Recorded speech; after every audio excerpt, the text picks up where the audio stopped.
Hi everyone, कैसे हो सभी। मैं हूँ सुनैना और आपका बहुत स्वागत है मेरे चैनल मिस्टिक लाइट पर। और आज हम देखेंगे टोरस की प्रेम कहानी। पास्ट में कैसी थी, पास्ट मतलब पिछला जन्म नहीं, इस जन्म का पास्ट। और अब क्या चल रहा है एंड फ्यूचर में क्या क्या हो सकता है। तो गाइस, टोरस पूरी दुनिया में फैले हुए हैं, वृषभ राशि वाले। तो आप किस स्टेट या किस सिटी से या फिर किस कंट्री से ये वीडियो देख रहे हैं ना, प्लीज़ कमेंट बॉक्स में मुझे ज़रूर बताना।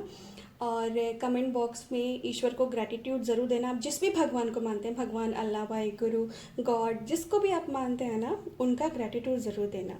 ठीक है, तो let's start.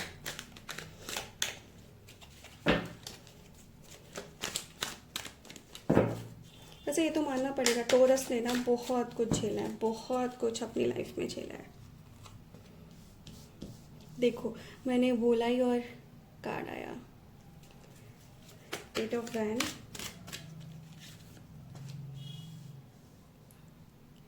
Page of pentacle, four of pentacle, knight of sword, sorry, knight of wand, king of wand, the hierophant, three of cup,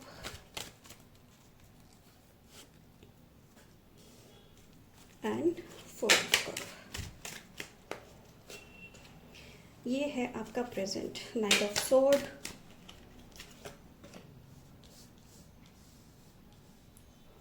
four of wand, बहुत एनर्जी ऐसे हो रखी है, seven of wands,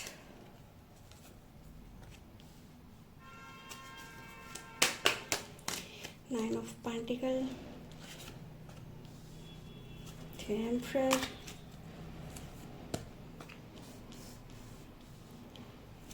the chariot,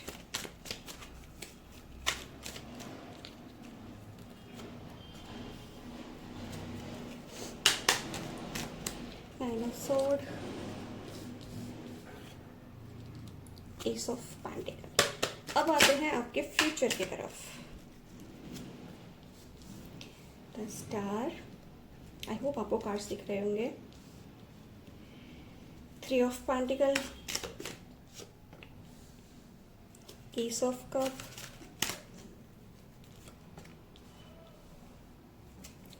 seven of pentacle, nine of cup, two of sword, nine of wand, S of sword, and bottom of the deck में है six of pentacle. Okay guys, तो यहाँ पर क्या है ना, टोरस यानी कि वृषभ राशि वाले ना, देखिए आपका जो पास्ट है, लव लाइफ, जब से आपकी लव लाइफ शुरू हुई, अब इस लव लाइफ में एक लवर भी हो सकता है, दो लवर भी हो सकते हैं, वन साइडेड लवर भी हो सकता है ना। तो ये आपकी होलसम लव लाइफ के बारे में है। आप लड़का लड़की है, मैरिड है, अनमैरिड है, डजेंट मैटर, आपका कोई थर्ड जेंडर है, डजेंट मैटर। ठीक है, ये सभी कम्युनिटीज़ के लिए, मेल फीमेल के लिए है। राशि टोरस तो आपको पता ही है। ठीक है, तो चलिए शुरू करते हैं गाइस। जब से आपकी लव लाइफ स्टार्ट हुई, उस टाइम पे ऐसा लग रहा है कि आप ना लव लाइफ के लिए रेडी नहीं थे। आप कर रहे थे कुछ और चीज़, जैसे कि अपने करियर में बढ़ रहे थे, लोगों को अपनी बातें समझाने की कोशिश कर रहे थे। एंड जो यहाँ पर जो आपकी उम्र है ना, कहते हैं ना, जब नया नया बच्चा जवान होता है, टीन एज में जो होता है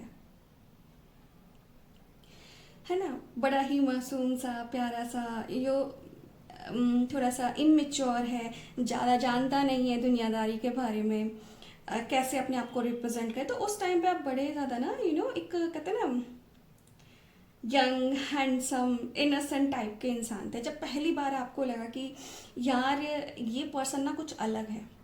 आपकी एज में बता देती हूँ, कुछ कुछ टोरस यहाँ पे मुझे 15 साल के दिख रहे हैं, 17 यहाँ पर है, 23 यहाँ पर है,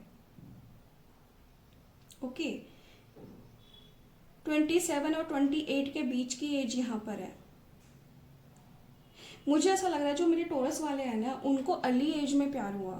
जो पहला प्यार होता है ना उनका, उनको अर्ली एज में हुआ।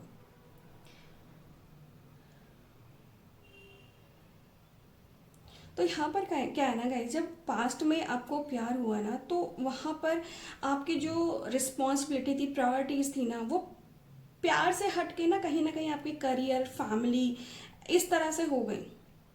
एंड आपको डर था कि अगर घर में पता लग जाएगा तो घर वाले या तो पैसा नहीं देंगे या फिर मुझे बहुत भला बुरा बोलेंगे, मुझे सपोर्ट नहीं करेंगे। लेकिन आपने दोनों चीज़ों को ना बैलेंस करने की कोशिश की। यहाँ पे मुझे लग रहा है ना, या तो आपके घर में कोई मस्कुलिन एनर्जी, अब ये मेल फीमेल कोई भी है, मस्कुलिन मतलब जो ज़्यादा डोमिनेट करता है, ठीक है।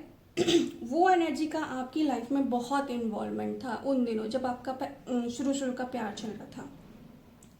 आपका पार्टनर चाहता था कि ना आप इंटेंसली उसकी तरफ इंटेंसली उसकी तरफ आए, थोड़ा सा ना पैशन दिखाएं, सारी चीज़ें, और वो सारी चीज़ें आपने दिखाई भी। लेकिन यहाँ पे सॉरी देखा, आप भी अपनी बातें ऐसे नहीं कह पा रहे थे। तो यहाँ पर क्या है ना, मुझे फैमिली इशू बहुत ज़्यादा दिख रहे हैं। आपकी साइड से फैमिली इशू बहुत ज़्यादा थे, लेकिन फिर भी आपने प्यार निभाने की कोशिश की। यहाँ पर क्या लग रहा है ना, कि आपने प्यार को बैलेंस करने की बहुत कोशिश की, अपना करियर भी बैलेंस किया, फैमिली भी बैलेंस की। लेकिन जैसे जैसे कि चीज़ें आगे बढ़ी ना, आपका जो पर्सन है वो दूसरों के इन्फ्लुएंस में आने लगा। आप जहाँ पर अपने करियर में, अपनी चीज़ों में बिजी थे, अपने आप को स्टैंड करना चाहते थे फॉर हर और हिम, आप धीरे धीरे वो पर्सन ना कहीं और ही चला गया। जहाँ पर आप सपने बुन रहे थे उसके होने के, ये पर्सन आपको छोड़ के ना थर्ड पार्टी में चला गया। आपको उसने ना एक कहते ना बिल्कुल सेपरेट कर दिया। क्यों? क्योंकि उसको चाहिए था उस टाइम पे फन चीज़ें। अब ये बेनिफिट्स किसी भी तरह के हो सकते हैं, वर्चुअल, फिजिकल और वॉट एवर।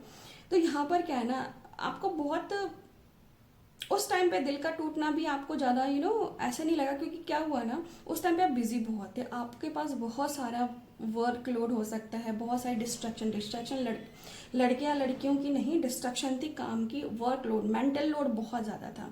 और ऐसा नहीं कि आपकी लाइफ में उस टाइम पे ऑप्शन नहीं आए, लेकिन आपने चूज नहीं किया। आप सेम ही पर्सन पे अटके रहे। आपका करियर, आपकी फैमिली और वो पर्सन, आप वहीं पे अटके रहे। तो पास्ट आपका थोड़ा सा ना दिल दुखाने वाला और चीज़ें समझ में ना आने वाला था। कि यहाँ पे आप ना थोड़े कंफ्यूज थे, मेंटली आप प्रिपेयर नहीं थे उन सारी चीज़ों के लिए। तो एक जो सिनेरियो, एक बच्चा होता है धीरे धीरे जवान हो रहा है, तो वो सारी चीज़ें यहाँ पर है। दुख आपको हुआ, लेकिन आप उस दुख से ना उबर गए। तो आपके पास्ट में कुछ कुछ ऐसी चीज़ें हुई ना, जिनसे आप उस प्यार के धोखे से आप निकल गए, ठीक है। एंड यहाँ पे जो मुझे टोरस वाली एनर्जी आई ना गाइस, मुझे ना यंग जनरेशन की ज़्यादा एनर्जीज आ रही है। मतलब जो यंग बच्चे हैं, यंग में ऐसा नहीं है कि जो 30s वाले वो बुढ़े हो गए, 40s वाले भी हैं, लेकिन ज़्यादातर जो मुझे एनर्जी आई है 65% मुझे यंग बच्चों की आ रही है। यंग बच्चा इन द सेंस लाइक 35-36 तक मुझे ज़्यादा एनर्जी आ रही है। उसके बाद की एनर्जी भी लाइक 25% मुझे लग रही है, बट ज़्यादा ये यंग लोग हैं। तो यहाँ पर क्या है ना, क्योंकि यंग है, बहुत सारी चीज़ें, बहुत सारी रिस्पॉन्सिबिलिटी, तो उनमें वो इन्वॉल्व हो गए। अब प्रेजेंट की बात करें ना गाइस, इन दिनों जब क्या हो रहा है ना, कि आप बहुत पैशनेट हैं, अब आपके पास अथॉरिटी के, आप अपने डिसीजन खुद से ले सकते हैं। तो यहाँ पर जब आपकी लाइफ में प्यार आया ना, तो आपने सीधा सीधा स्टेबिलिटी, कमिटमेंट के बारे में सोचा, एंड आपने दिन रात उस चीज़ के लिए मेहनत करी। आपको ऐसा लग रहा था कि आपका ही पार्टनर बेस्ट है, एंड आपने बहुत उसको कहते ना, बहुत इम्पोर्टेंस दी अपनी लाइफ में। लेकिन सामने वाला ना बहुत ज़्यादा कोल्ड रहा आपके लिए। मतलब आप जितना कर रहे हो वो इतना इमोशनली अवेलेबल नहीं था। वो आपके एक्शंस तो देख रहा था, लेकिन उतना उतना आपको रिटर्न में मिल नहीं रहा था।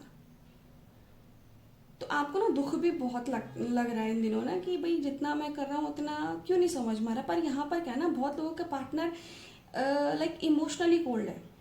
ऐसा नहीं है कि वो आपके साथ रहना नहीं चाहता, लेकिन इमोशनली कोल्ड बहुत ज़्यादा है ये लड़का या लड़की जो भी कुछ है ना। देखो लाइट भी चली गई।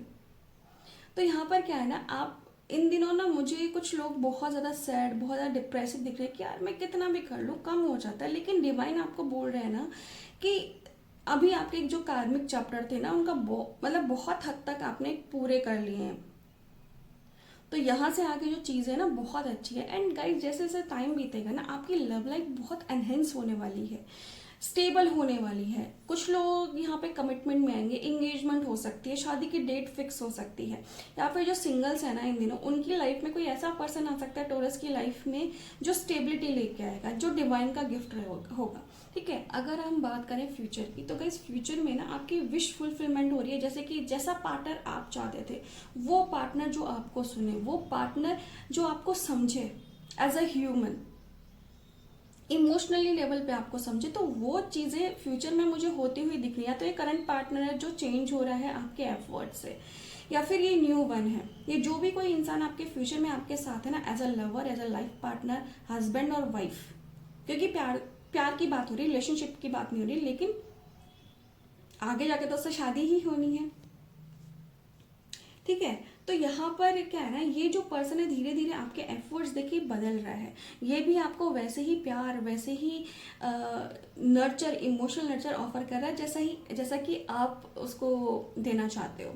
तो यहाँ पे क्या है ना, फ्यूचर में मुझे आप थोड़े बहुत कंफ्यूज भी लग सकते हैं कि यार ये इतना कैसे बदल गया, यार ये इतना कैसे बदल गई है। लेकिन उन फ्यूचर में ना आप कुछ टाइम के लिए डाउट करोगे, उसके बाद अपनी हैप्पी फैमिली को आप बहुत ज़्यादा इंजॉय करने वाले हो। एंड यहाँ पर ना याद आएगा आपको वो टाइम जब आप कंफ्यूज रहते थे, जब आप अपनी बातें नहीं कहते थे, लेकिन अब फ्यूचर में आपने अपने आप को स्टैंड लेना शुरू कर दिया है। तो गाइस यहाँ पे जो आपकी लव लाइफ है ना वो इसलिए नहीं खराब हुई इन दिनों या पास्ट में कि आप बोल नहीं पाते थे। आप बहुत अच्छे इंसान हो, उसमें कोई दो राय नहीं है। पर यहाँ पे क्या हो ना, वो टाइम नहीं सही था। वो टाइम था आपके करियर का, वो टाइम था आपकी अपनी स्टेबिलिटी का, वो टाइम था self love and self confidence का।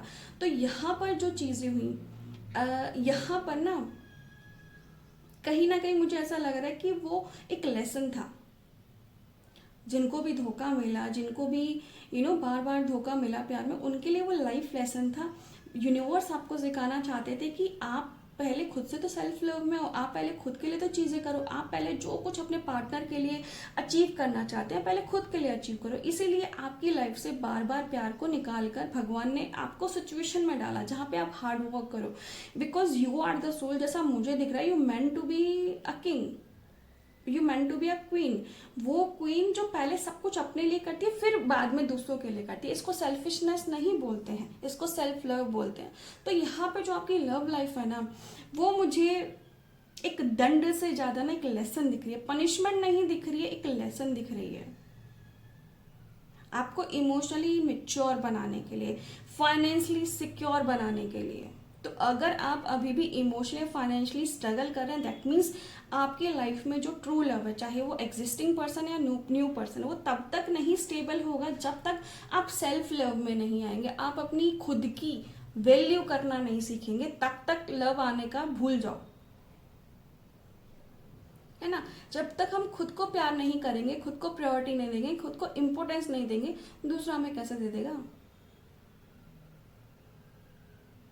ओके, तो ये थी टोरस की लव लाइफ। पर टोरस पैशनेट बहुत है, बहुत पैशनेट है, आई रियली लाइक इट।